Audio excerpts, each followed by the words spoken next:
rhythm to the stride length and the speed of the hind legs, where they can control the body in forward motion.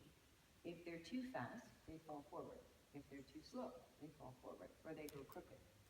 If you find just the right speed, then they can hold their balance in the forward motion. So it's a little bit like if you're walking down a steep hill.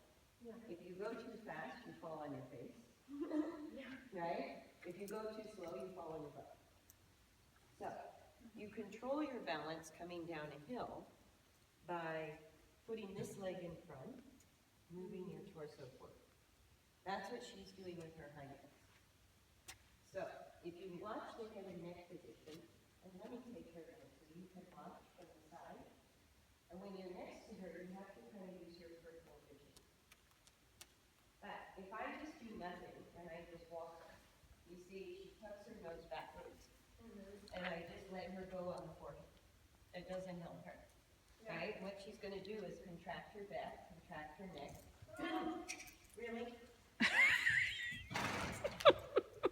Very inviting. Or decide to lay down and roll. Right? This is so soft for them. So, every time, do you see what I mean when I say drop the pole? This is the pole. That should be the highest part of her neck. When she drops the pole, this becomes lower than this. This becomes the highest part of her neck. And then her nose comes into her chest. Yeah. Right? If she's like that. If her nose is out in front, at least the pole is the highest point. We can work with that a little bit. But if I speed up and slow down with her, and she starts to just tuck her nose back, it's like now, she's curious enough, she's looking around. She's in pretty good balance. There she lost her balance. There she starts to lose her balance. Then she recovers it. You see that? So she's kind of finding a pretty good pace where she's going in and out of her balance. I'm not having to do anything. She's just sort of working on it. Right? If I walk too slow, she might lose her balance. I don't know. I might improve the balance. So if I ask her to slow down with me, this is where the measurement comes in. The rhythm of my feet, somewhere between halt and forward. What I'm going to find is a place where her neck can relax, but she doesn't fall forward. So I'm doing a little halt and forward.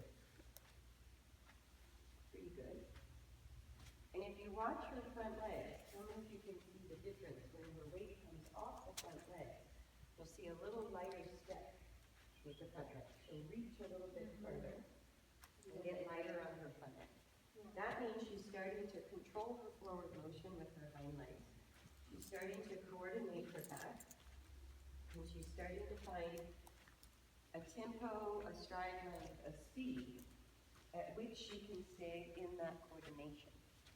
So it's really finding, just like with music, finding the right frequency, the right rhythm, the right tone, the right cadence. That's kind of how a horse operates. So if she starts to go crooked, if she starts to get ahead of me a little bit, I can bring her back, send her forward. Bring her back, send her forward. So by bringing her back, I shorten the stride a little bit. But if I keep the same rhythm, sometimes a shorter stride length allows her to control her balance.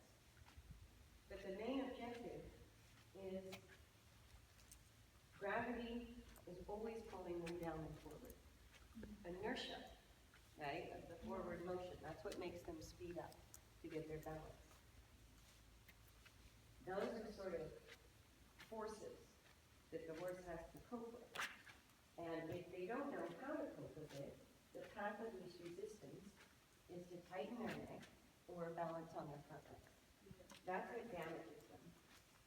So